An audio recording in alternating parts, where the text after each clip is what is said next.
Betul, tapi kalau berkaca dari Piala Asia yang kemarin kan, Sintayong diberi target 16 besar dari 3 game itu kan seri lawan Irak, menang Vietnam, kalah lawan Australia. Nah kalau hitung-hitungannya nih lolos 8 besar.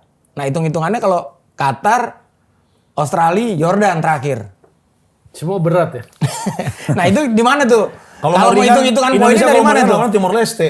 Ya minimal kan 2 kali menang atau menang dan draw itu 4 minimal poinnya ya. Itu pun masih lihat situasi karena kan ini juara dan runner up aja yang diambil. Iya. 8 besar kan.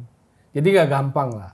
Cuma persoalannya apapun kan dia pelatih tim nasional. Jangan excuse di depan dong. Kelihatan sekarang excuse di depannya adalah alasan dalih di depannya ada syarat itu. Di bold syarat iya. Rafael Strijk, Hubner, Ivar Jenner. Tapi kita kan nggak bisa menafikan bahwa STY disebut nyatet sejarah. Itu sampai ada spanduknya gede kan? Iya. History maker dengan muka dia di tengah. Untung nggak ada nomornya 1, 2 atau 3 itu. Iya. Kalau nggak bahaya juga. Nah pertanyaannya kan dia disebut publik ya. Secara umum menyebut dia membawa sejarah 16 besar. Tapi kan tadi kita sempat omongin kan, tahun 2007 itu pesertanya udah 16. Iya. Artinya harusnya untuk menuju ke sana lebih kompetitif. Iya. Nah sebenarnya sejarah kayak apa sih yang dikasih STY? Ya sejarahnya 16 besar karena memang kalau patokannya adalah fase 16 besar belum pernah. Lolos babak 2. Lolos babak kedua dari grup. Tapi kalau hitung-hitungan sejarah misalnya Piala Asia kita pernah ikut 96 2000 itu putaran finalnya 12. Berarti saat kita menuju putaran final 96 di Kuwait atau 2000 itu di mana itu di Lebanon kalau nggak salah. Lebanon 2000. Berarti kita udah 12 besar kan secara jumlah peserta finalis gitu loh. 2004 baru itu jadi 16 tuh. 2004 sampai 2015 tuh jadi 16 putaran finalnya. Bahwa 16 besarnya lewat grup itu adalah sejarah iya. Cuma makanya kalau orang bola atau PSSI atau Exco apakah cuma hanya lihat 16 besarnya atau dia harus lebih detail. Nah, sebetulnya poin kritis saya itu kan itu juga untuk membangun kekompleksitasan cara berpikir Exco gitu loh. Kan Sinteyong seolah-olah kan nggak ada apa ya, nggak ada yang jadi partner untuk ngukur dia punya pemikiran atau apapun. Contoh naturalisasi, kan yang menentukan kualitas Sinteyong kan, memang dia dewa gitu, pilihan dia itu paling benar gitu. Harusnya scout kita kan? Maksudnya ya harus ada semacam tim Partner lah. untuk discuss lah ya. Gitu iya. Yang misalnya Krep sebagai Sinteyong dia milih pemain naturalisasi, prinsipnya kan dia milih berdasarkan kualitas. Tapi apakah 100% kualitas yang dipilih Krep itu akan sesuatu yang 100% objektif? Kan ada yang namanya selera pelatih. Netizen bilang gitu loh. Selera pelatih. Kan di bawah komen-komennya STY hater nih kan ada. Bukan selera pelatih aja, ada gerbong pelatih juga ada. Oh gitu ya? Gerbong pelatih kan gitu kan ya. Iya. Pemain favorit. Pemain favorit ada. Ini pertama kali nggak sih publik terbelah 2 Ya menurut saya sih atmosfernya yang jelek. sangat besar gitu. Buat sepak bola nasional jelek. Ini sesuatu yang buruk lah buat sepak bola nasional. Pro kontra itu menjadi sangat tajam. Dikotomi itu sangat tajam. Ya beberapa orang bahkan ada yang menyalahkan sebutan local pride pertama kali. Local pride pertama kali itu digaungkan lalu kemudian jadi membuat dikotomi antara orang yang lahir di sini dengan yang lahir di mana-mana. Tapi kan hari ini kan sebetulnya bukan itu. Pro dan kontra dengan STY ini sendiri kan? Iya. Makanya Dulu ini kan nggak kayak gini nih situasinya. sesuatu yang menurut saya sih nggak alamiah ini ya. Ada sebuah agenda, ada sebuah setting, ada sebuah desain sehingga STY sedemikian jadi dewa itu nggak boleh disentuh. Kan seolah-olah kita nggak boleh tuh mengkritisi itu nggak boleh kan? Ya. Langsung diserang.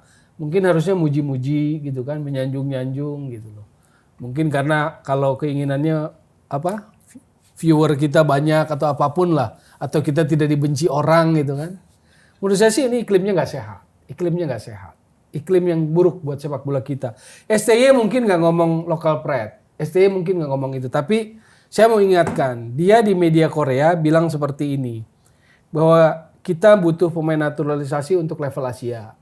Pemain naturalisasi itu menutupi kelemahan pemain lokal. Kelemahan pemain lokal itu adalah mental bertandingnya. Selalu takut kalah duluan gitu kan. Dan kelemahan itu ditutupi oleh naturalisasi. Jadi omongan itu membelah itu. mendikotomi pemain gitu loh. Pada kenyataannya tetap kalah juga. Ya kan? Pada kenyataannya gitu. Nah berarti kan ujian STI ini tinggal di U23 besok nih kan.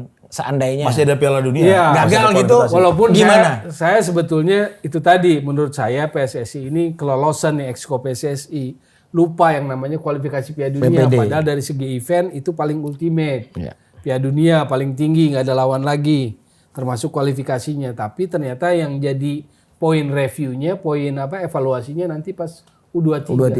Iya. Nah jadi kalau menurut Bung Toel gimana tuh kalau misalnya tidak sesuai target, apakah perlu masih dipertimbangkan lagi Kalau menurut Bung atau Toel, Iya. sekarang pun kalau saya ketemu PSSI saya berhentikan. Kalau buat saya. Rame deh reuni ini. Tapi kan kalau ketua umum PSSI Erick Thohir ini kan fair gitu kan. Dia bilang saya profesional gitu kan. Saya selesaikan yang kontrak yang sudah disepakati sampai Juni kan begitu. Cuma kan yang kemarin itu kan ngaco, makanya menurut saya baru kalah baru menang dari Vietnam 1-0, keesokan harinya langsung media bahkan ada yang menyampaikan video terbuka minta perpanjangan kontrak. Kan nggak masuk akal itu. Ya nggak, tapi kan kalau Tapi dibilang untungnya kan Kalau kita ngomong hitung-hitungan nih, kemarin kan targetnya STY seri lawan Irak, kalah sama 4 poin Jepang. lah, Ya, 4 gitulah. poin. Ya. Ya 4 poin itu. Nah, sekarang kan akan ketemu Irak nih. Dia ketemu Irak. akan ketemu Irak Oh, iya, PPD, iya. pada Piala Dunia kan? PPD. Ya. Akan ketemu Irak. Artinya dia punya target seri atau menang bahkan Ya, kan di sini. ya. Lalu kemudian kan seperti biasa mengandalkan dukungan penonton. Kalau di Ya, sana. ya. Oh, penonton nggak ikut main tuh. Nah lalu kemudian lawan Vietnam Ya. punya modal STI. Cuma STI yang pertama kali setelah bertahun-tahun bisa ngalahin. Artinya Setelah Vietnamnya bukan Pak Hang Seo. artinya kan ada hitung-hitungan bisa ngalahin mereka 2 kali. Lalu Filipina, kalau Filipina entah ya hitungannya seperti apa. Nah sebetulnya peluang kita ada nggak sih Piala dengan Dunia. STY Piala Dunia?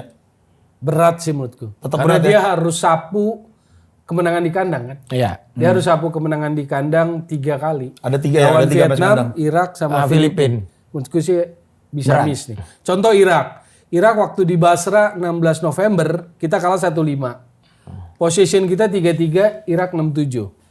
November, 16 November. Piala Asia 15 Januari, ada 2 bulan. Memang dari skor kita berkurang kalahnya 1-5. Tapi possessionnya sama loh, 3-3, 6-7. Pertanyaannya, 2 bulan, ini kalau orang bola kan begitu nih. Saya juga diajari sama pelatih, cuma pelatih nggak mau ngomong langsung. Karena itu tadi dibilang lokal pret.